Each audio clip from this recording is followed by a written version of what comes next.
The Daily Wire doesn't believe that Shapiro wins the debate with Candace Owens. You think they believe that? 100. Otherwise, there's no reason to do it. Otherwise, there's no reason to do it. Otherwise, there's no reason to do it. So I'm bemused because I've been involved in a lot of contracts in my time. I've been an employer, I've been an employee, and so on. I don't understand why somebody from the Daily Wire can be so explicit about the reasons you left, and yet you are not able to be as explicit to defend yourself or to counter what they're saying. Amen, Piers. Amen. I think that is probably a question that was on a lot of people's minds. And, you know, what can I say other than what was it that Kanye was saying about contracts? And, you know, I think it is, even if you believe that it is valid for that to happen, I think it is immoral to allow someone to attack someone and to not allow them to defend their name.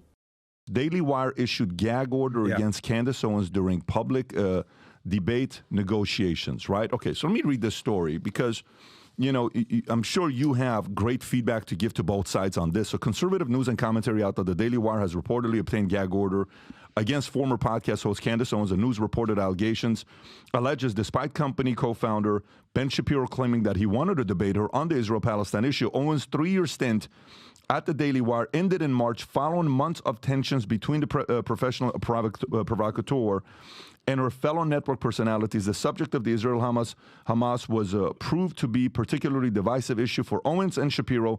Owens has taken a firm stance against it, American involvement in foreign wars, including the one in Gaza. Shapiro, an Orthodox Jew, has criticized other Republicans for their declining support for both Israel and Ukraine, stressing America's national security interests in both conflicts.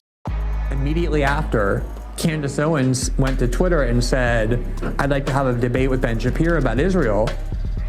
The Daily Wire ran into an arbitration proceeding and requested that an arbitrator put a gag order on Candace Owens and order her blocked, banned from criticizing the Daily Wire or Ben Shapiro in any way.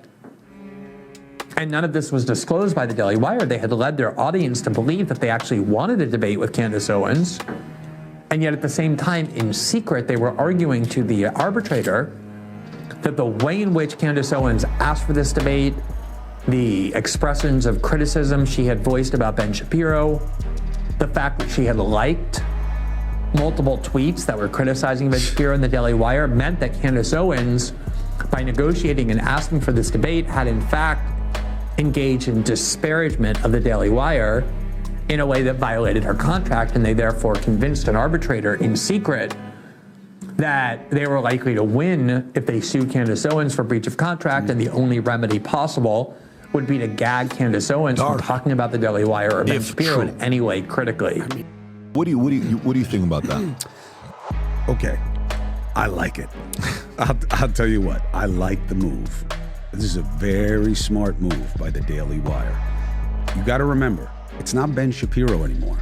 He made his decision. Organizations protect themselves. And when they have a contract with you, they will immediately do this. Now, Glenn, the truth is enough. Glenn doesn't have to say they went in secret. Arbitration is what it is. You know what I mean? It's in your contract. So it's not like they're sneaking around. But so, you know, he doesn't need that drama to it. But the reality is, you're saying one thing to me, but now you got your boys exercising a right on my contract. And you have to look at the reason why, okay? The Daily Wire doesn't believe that Shapiro wins the debate with Candace Owens. You think they believe that? 100. Otherwise, there's no reason to do it. I don't understand why somebody from the Daily Wire can be so explicit about the reasons you left, and yet you are not able to be as explicit to defend yourself or to counter what they're saying. Amen, Piers. I think that what Candace Owens is doing right now is evil. It is evil what she is doing right now. Okay, and I say that again. But what? Because like I don't opine on whether it's evil or not. But my position is it's really none of my business. And why is it? But I have a question. Why is it none of your business? I mean, you comment on these things for a living. I'm not mother of the internet. No, but if this were on the left and somebody were accusing Charlie Kirk of his wife having murdered him, I assume that you would be talking about it. Is that what Candace is accusing Erica of? Yes. Of murdering her own husband? She's accusing TPUSA insiders and other members of the right wing, including Seth Dillon, of being involved in the murder of Charlie Kirk, yes. Okay. Like I said, I don't take in that content, which is an honest statement. I don't have time to watch Candace's show. I believe you. But the point that I'm making is that when what I understand friendship Candace should to not, have in been our doing. business, I think it's important. Listen, Candace friendship and I are should not not friends. trump. We don't even know each other. I understand, but even with Tucker, friendship should not trump our manifest requirement to speak out when people do and say things that are both detrimental to conservatism and morally wrong. Okay, so I don't totally disagree, but I think the way of handling that, at least for me, is much different. Hi, Megan. Hi. My name is Joshua. My question is, during a recent stop, you had Ben Shapiro as a guest, and he had made some claims about Candace, saying that she had said certain things online, and when he made those claims, you looked visibly uncomfortable because, you hadn't heard that and couldn't verify that. So my question is, why did you look so uncomfortable in that moment, and have you researched the claims that he made since? Thank you for that. Yeah, no, he said that Candace has been claiming Erica Kirk was behind the murder of Charlie, which I had not heard, and I was taken aback because that seems like something I would have heard. It's so crazy. And I have since learned it is not true. Candace has not made that claim. And in fact, I've now seen several clips of Candace specifically defending Erica Kirk and saying she would never make a claim like that about Erica, and that she is open-minded to other people at Turning Point. That's obvious. She's been making that point. I had heard that point.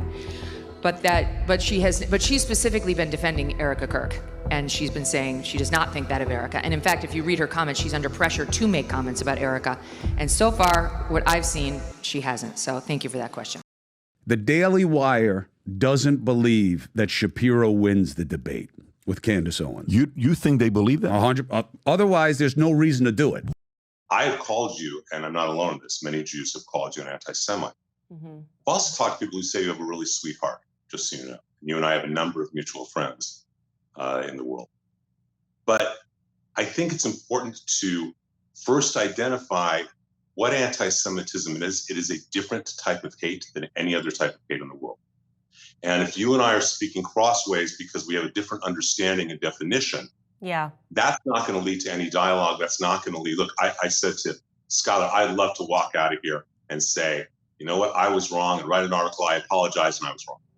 But the first piece is to have a mutual understanding of what is anti-Semitism. I think that would help a tremendous amount. I actually totally agree with you on that. That is a perfect place to start. Could you provide for us a definition of anti-Semitism?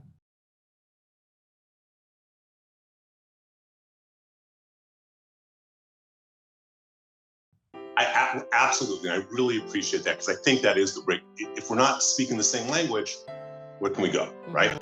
So there's a man, a blessed memory man named Lord Jonathan Sachs, who's the chief rabbi of England. He had a great line.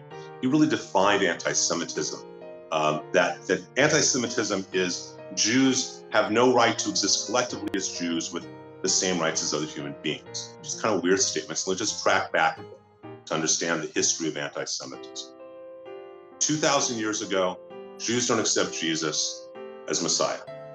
For people who do not have faith, as the early Christians, as some of them have faith, some of them accept Jesus, but they don't really in their heart. And you and I both know people like Rob McCoy who accepts it fully in their heart, and other people who are doing it without faith.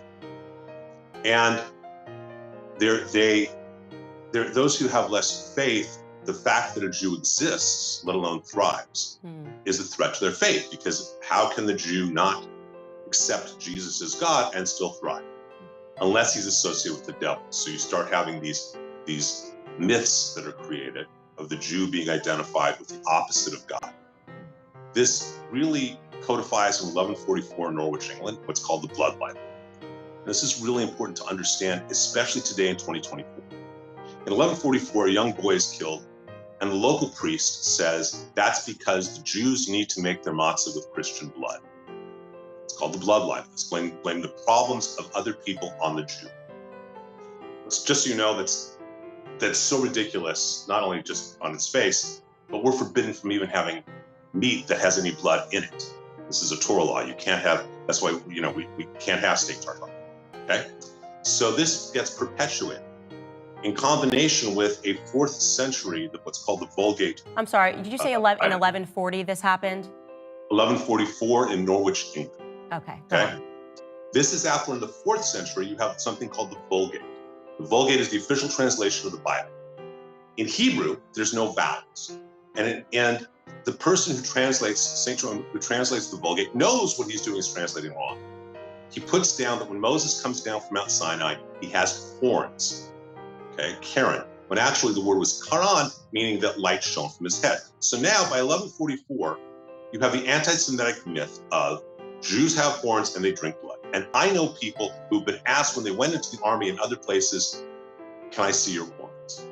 So this still exists today in 2024 throughout America. And I don't mean just in little rural areas. It exists today, these myths. That Vulgate Bible is the official Catholic Bible all the way through the 1970s.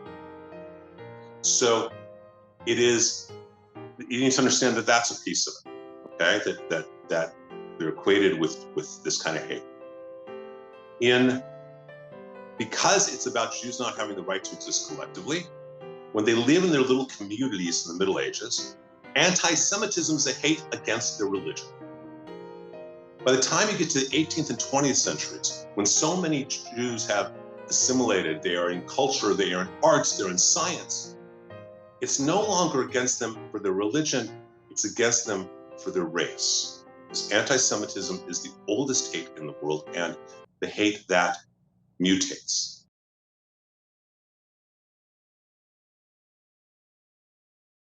You said it's a hate that mutates. Correct. So your belief then is that the definition of anti-Semitism can necessarily change. Is that correct? It's not just my belief. It is the commonly accepted understanding in both the Jewish and academic worlds. Okay. This isn't, okay? As I said, that's why I quoted, this is a quote. It's a great thing from Lord Sachs, Jonathan Sachs. It's a great thing from Niall Leckett. This is just accepted as the understanding of, a cultural anthropologist. So I would just say off the bat, I do not accept that definitions can just mutate. That is something that I could debate that on, like the definition of a woman. I mean, and I'm saying not just about Jewish people. I think that we have to have a concrete definition to work with, because then you can just update and say, actually, I've changed that, and now this is what constitutes anti-Semitism. But Candace, that is the horror of anti-Semitism. So what you are saying to me is that anti-Semitism is this and does not change.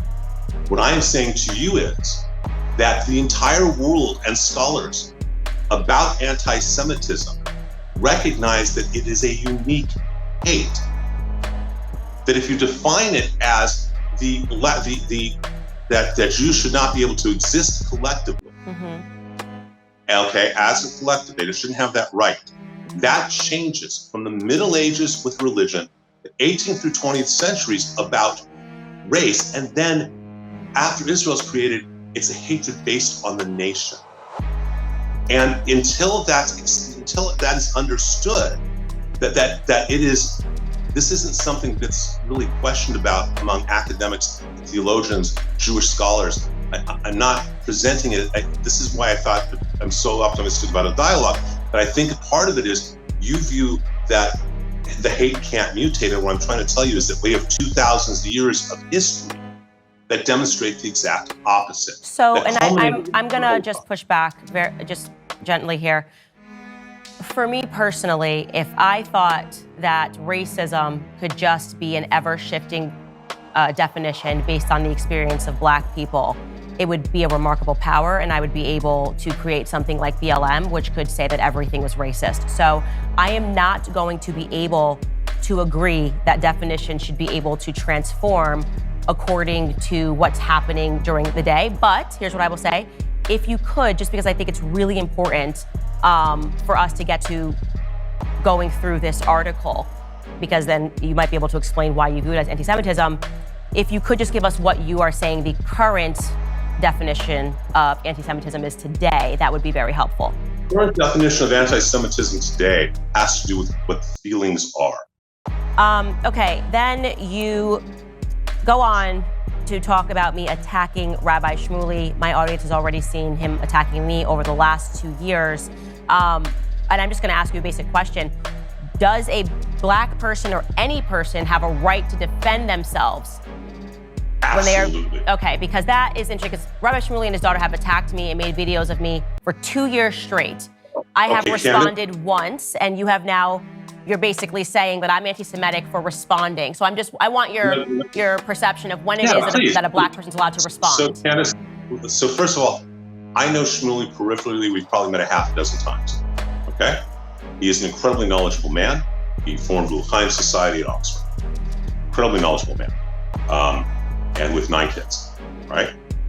And we have something in Judaism, predates Christianity, but it's also Christianity as well to an extent, called Lashon Hara, the evil tongue. That to gossip, to say certain things like that is really a huge avera. It's a huge sin. It's a huge chait. I don't know all the things that he has said about you. I do know he's called you an anti-Semite, and so have I. That's not a personal attack on you and your family. For you to call a man who is extremely knowledgeable, an unholy rabbi, and his hag daughter,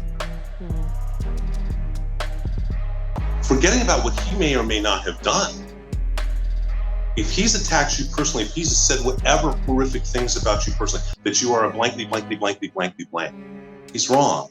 If he's attacked you or your children or your family, your mother, for you to, rather than comment on whatever he's done, to call him an unholy rabbi, that is way out of line. You don't even know what a rabbi's supposed to do. So let me ask you a question. There's no Jew, by the way, do you view that as anti-Semitic for me to respond? So it's okay, so he can attack me for 2 years. Is he a racist, just to be clear?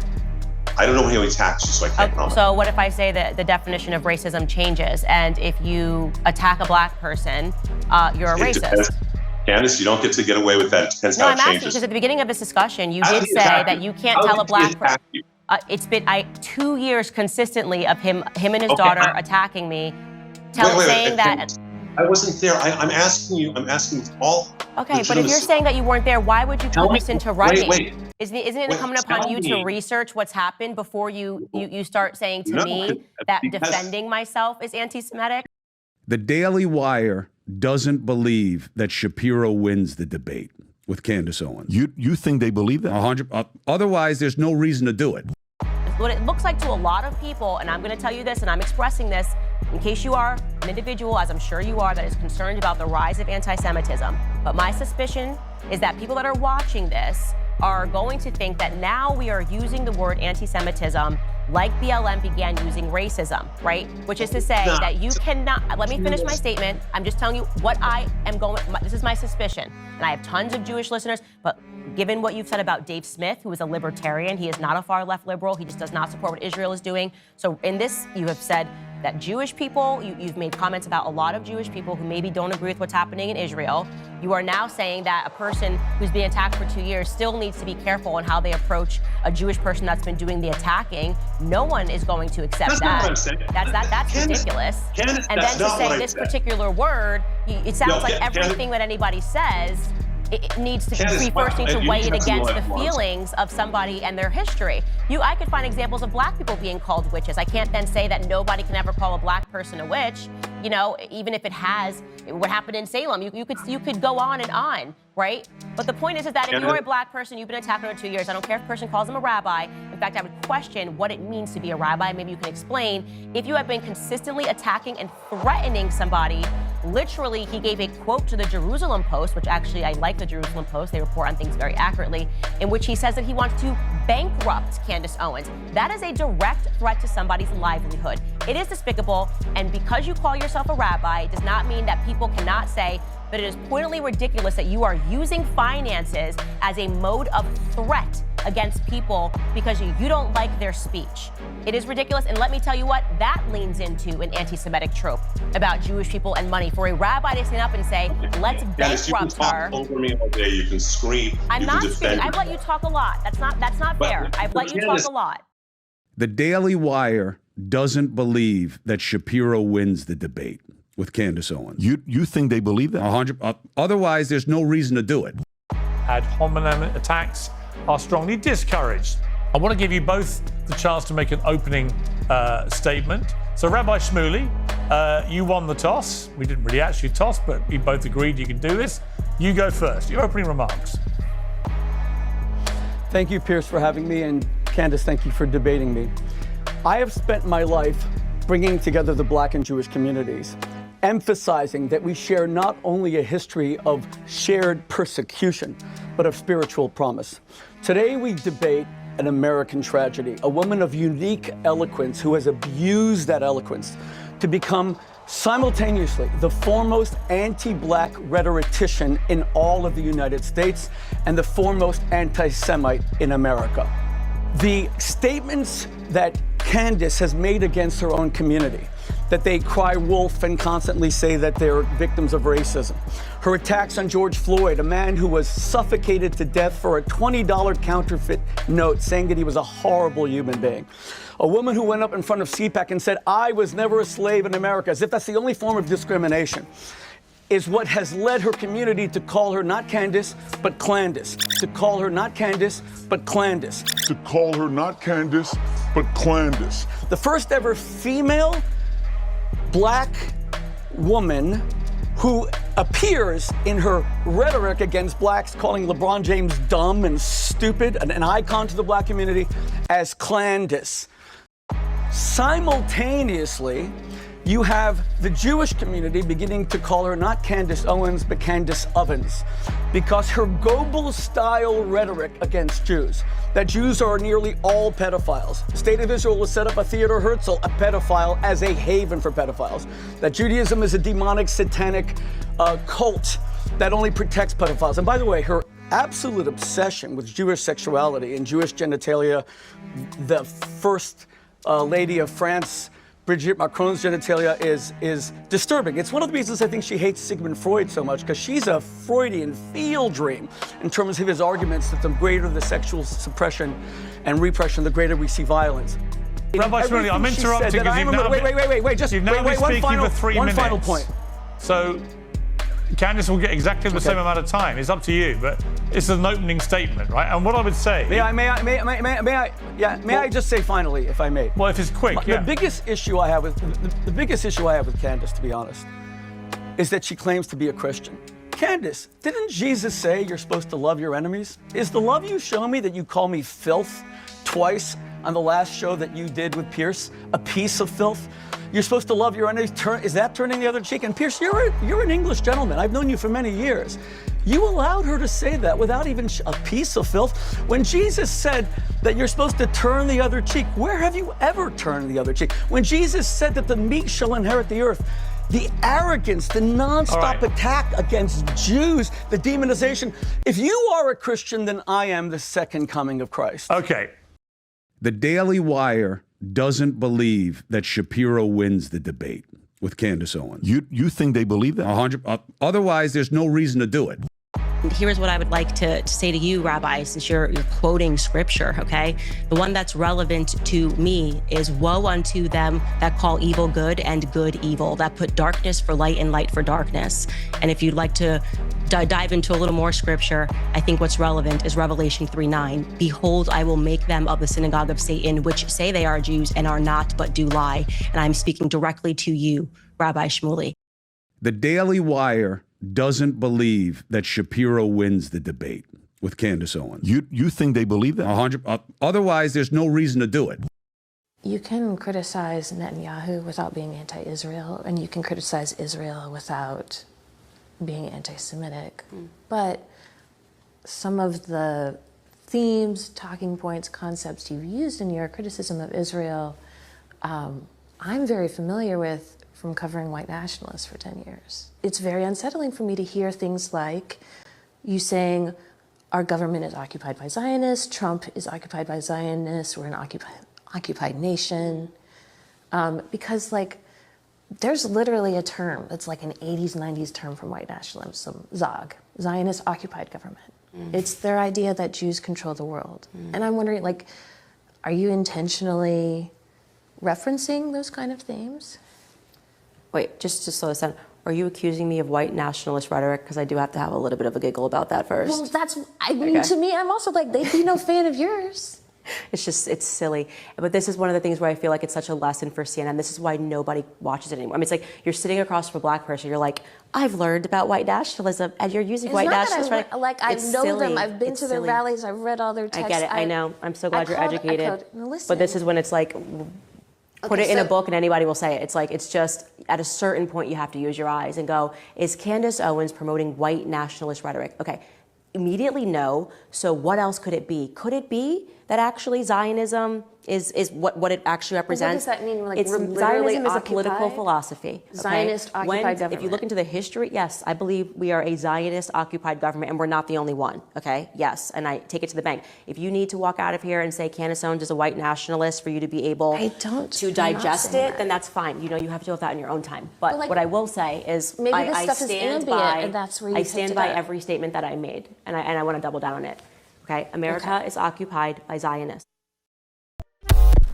They is a word, so like I don't need to always like say they. Like it's just a weird. It's like this is one of these psychology tactics where you're like, who is they? Who is they? And it's like because it sounds like you're saying Jews.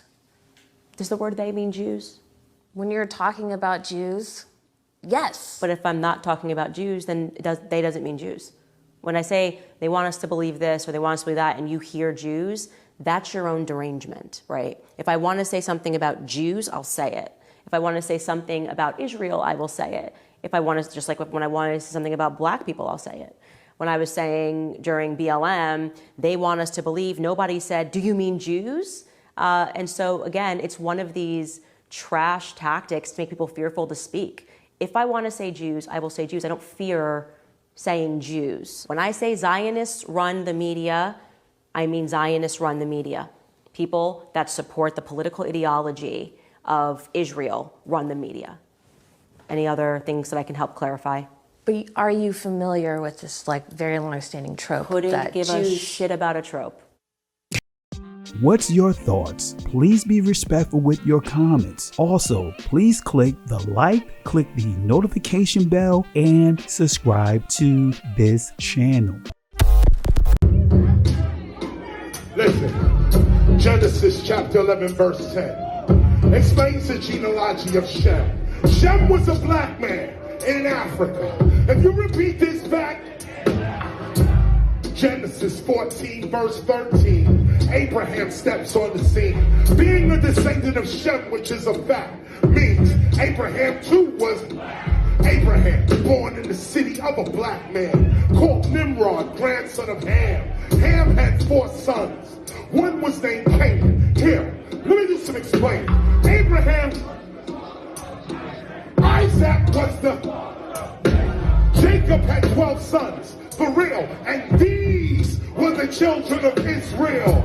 According to Genesis chapter 10, these were the children of Israel. According to Genesis chapter 10, these were the children of Israel. According to Genesis chapter 10.